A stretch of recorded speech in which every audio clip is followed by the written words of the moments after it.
everyone, welcome to What's Next, Agents of Change. I'm Cindy Hodo, and today my guest is my friend Amy Grody, and we're going to be talking about a pretty tough subject, which is the loss of a child. And Amy is going to share with us how she discovered joy after losing her very young daughter, Ann Reese. Thank you for coming on the show today, Amy. Thank you for having me. I'm excited to be here to talk with you about Ann Reese and just how we're living now. Tell me a little bit about Ann Reese's spirit and personality. Okay. And to honor her. Okay. Yeah. Ann Reese was born January 18th, 2010. I always wanted a little girl. Like, I dreamed to be a mom, and the one thing I wanted, like, secretively was to have a little girl. So she just made all of my dreams come true. She was such a good baby. I mean, she slept through the night just about right away, which what more can you ask for? I mean, I was a new mom, but actually getting sleep. She was always happy, bubbly. And then as a toddler, her happy, bubbly babiness turned into a very talkative toddler, which made it for a lot of, good conversation, especially in the car. And when I was on the telephone, I felt like she was always wanting to chat with me.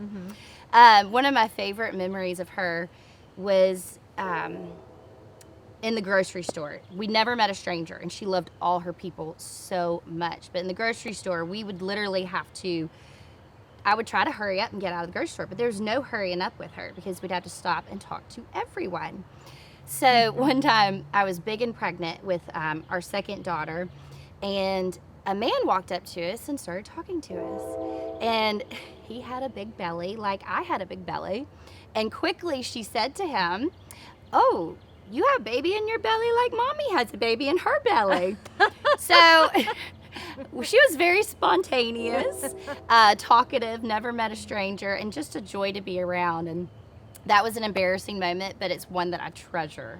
So Ann Reese was this social butterfly who Yeah. didn't meet a stranger. Right. And what a great spirit she had. She definitely did. It was contagious. So Yeah. we found a lot of joy in her. A lot of joy. On the day of the accident, which was Christmas Eve and your Correct. birthday, Yeah. you guys were having a family gathering. Can you tell me a little bit about what happened that day? Yeah. Christmas Eve is my birthday, and David, my husband, his birthday is December 22nd. And so we're just 2 days apart, same year. So my family, we would always do like a birthday celebration for the two of us. And also that would be our day that we celebrated Christmas with my dad's side of the family. And my dad has a big farm with lots of animals and lots of stuff to do, so we usually gathered there. So we had this great celebration. I was turning 29. My husband turned 29 as well. And I have a precious picture of us blowing out candles and Ann Reese being right there, blowing the candles out with us. And I'll never forget how old I was because there's a 2 and a 9 together on the cake. So yeah, so we were pretty much done with the birthday celebration and started our Christmas celebration. And Ann Reese had actually gotten a stroller, a baby doll stroller, which she was so excited about because we were actually expecting another baby in January. And so she was ready to be a big sister, and she was so excited about this stroller.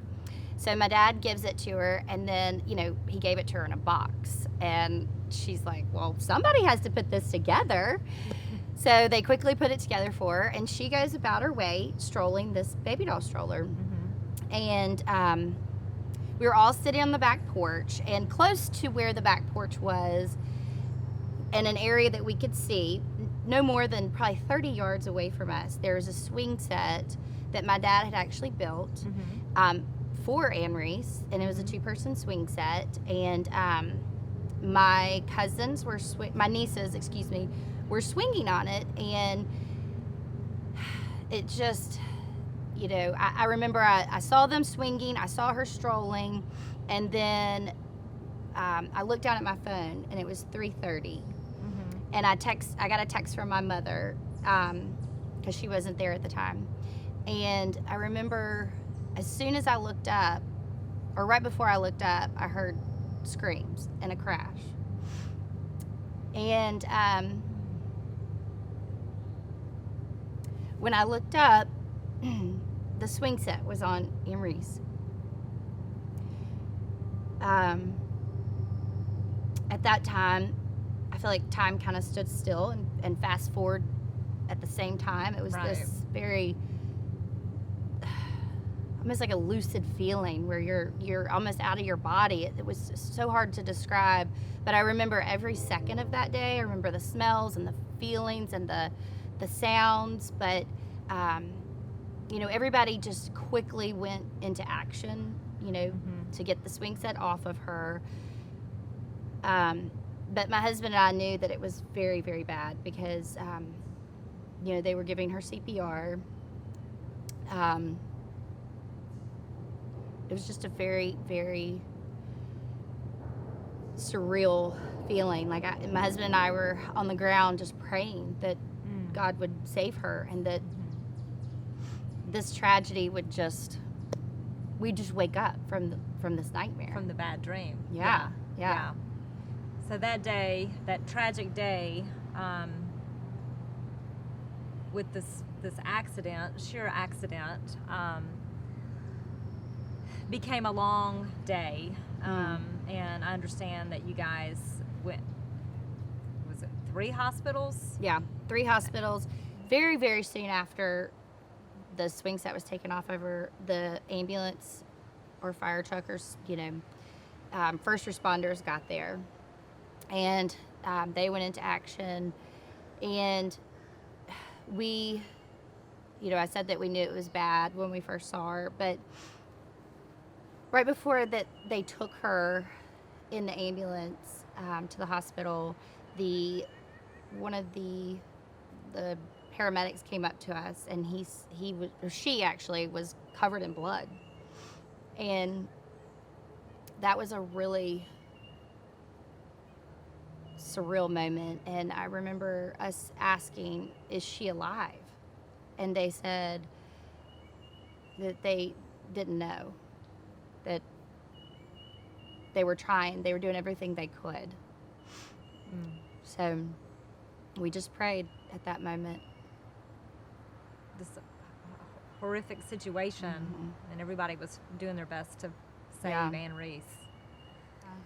And you were pregnant, expecting your second child Yes. at the time, Janie. Yes, so I was actually, just about 9 months pregnant. Had about, I think, 4 or 5 weeks to go. She was due January the 31st, so this was December 24th. So, I had this baby growing inside of me, and that when we got to the first hospital, they were actually worried that the stress that I was under was going to cause stress to the baby.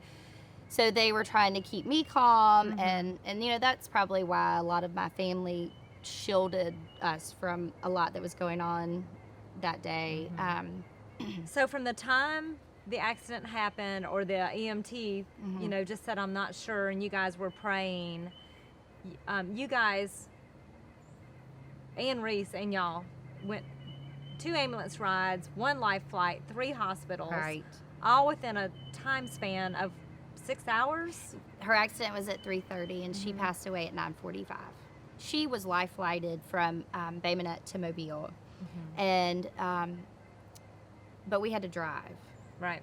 and that's a 45-minute drive, and that without knowing what was going on. There's no doctor I could call to say, "Hey, how is she?"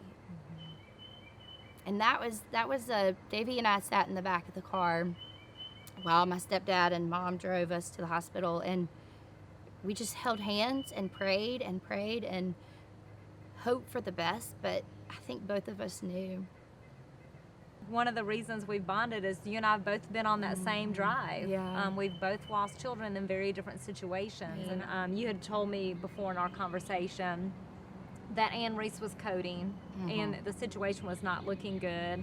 And one of the doctors came out and asked you and David,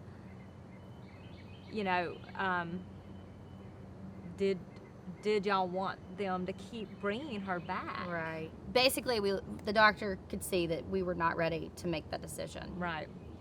And she left the room saying, "We're gonna check her. We're gonna figure out if she does have brain activity or not. Probably not, but we're gonna find out." And we're going to keep bringing her back for now. And I'll come back and talk to you about it again later. So she left the room, and we started kind of talking about it, and the pros and cons. And we were talking about all kinds of things of like, what if she lives as a vegetable the rest of her life? You know, all these things are going through your mind. But what if she recovers, is what I was saying. So the doctor came back within 3 minutes, probably. I don't really, time just kind of stood still that day. It felt like forever, but she came right back in and gave us the news that she had coded again and that they couldn't bring her back. She was gone. She was gone. You guys are people of faith and believing, you know, that she is in God's Yes. arms and is an angel. However difficult it is, Yeah. there's There's a some little bit of hope. peace about it. Mhm. There's some hope. There's hope in your heart as you guys moved on.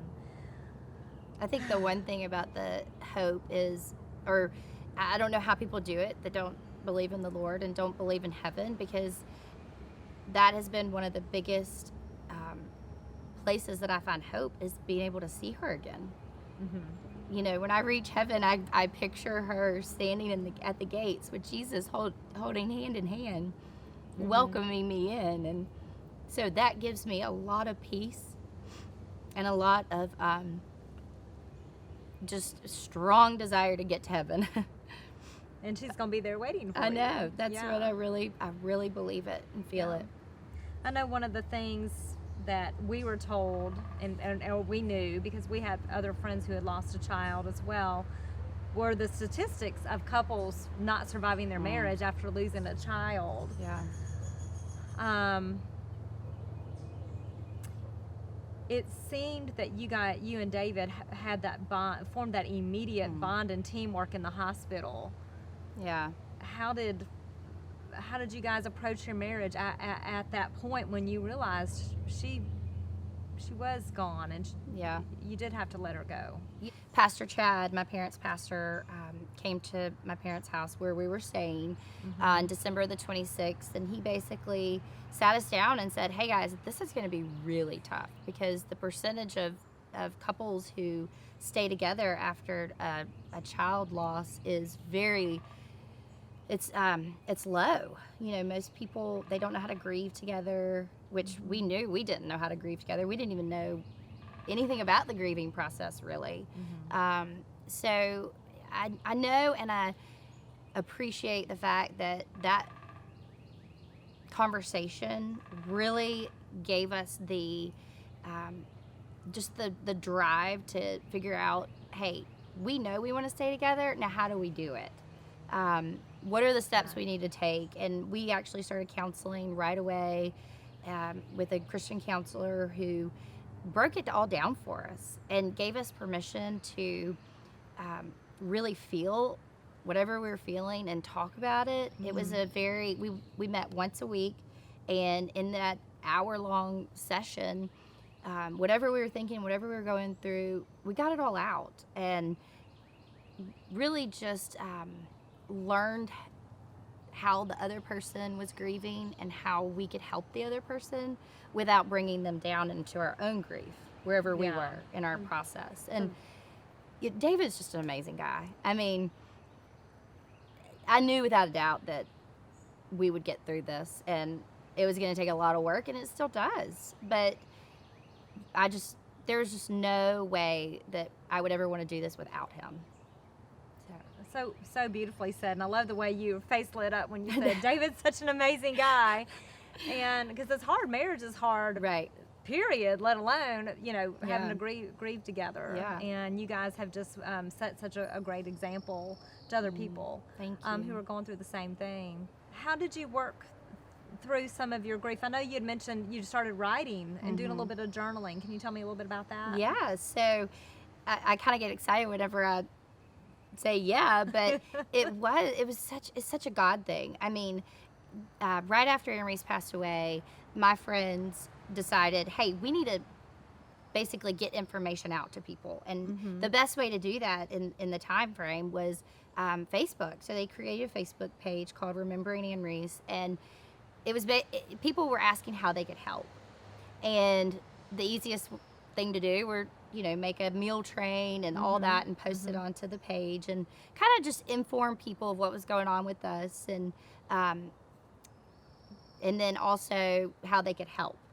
Right. And also, what I love about it is my friends and family started sharing their stories about Ann Reese and pictures of her, and it started to grow as a remembering site where people could go and remember her. Right after Ann Reese passed away, like before she passed away, I had no problem talking, no problem verbalizing how I was feeling, what was going on in my brain, nothing.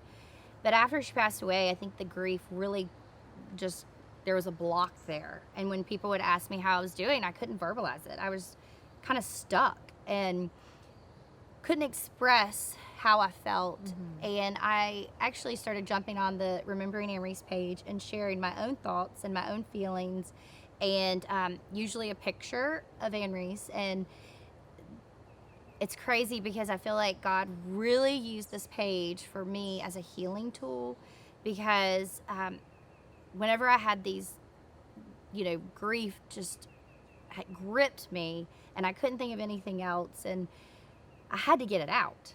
So I would actually most of the time go sit in the bathtub and have my phone and I would start writing in the notes section everything I was thinking, everything I was feeling, the bad, the ugly, the sad, just how I was dealing with it. And while I was writing, the words just came out of me, and God turned them all around. And by the end of the writing, I was giving him the praise and thanking him for her life, and thanking him for memories I had with her, and thanking him for the day that, that she was born. And just, it ended up being a healing tool for me, because I would get it all written and then I would post it to the page. And the page started to grow and grow and grow. And I think it ended up being like 85,000 people were following. And each time I would post, somebody on the other end of a computer somewhere was praying for us and helping me carry the burden that I couldn't carry myself. It's just proven that journaling is so healing. And Yes. by you doing that and then putting it on the Facebook, you helped work through your grief Right. and joy and Yeah. and praise of God And processing. and honoring and processing. In turn, you've helped other people who have lost children. Yeah. We get still countless messages from people who reach out and ask for advice and help, and not just with the loss of children, but just, maybe somebody had forgotten how good God is and how he picks up people in their darkest time, whether it's the loss of a child or an addiction or a divorce or whatever the case may be. People were responding and seeing that we were still living. We were still making it, and we were giving all praise to the Lord and all glory to him, and just being thankful for what we had and the blessings that we had and the time that we had with her. So she had a very short life.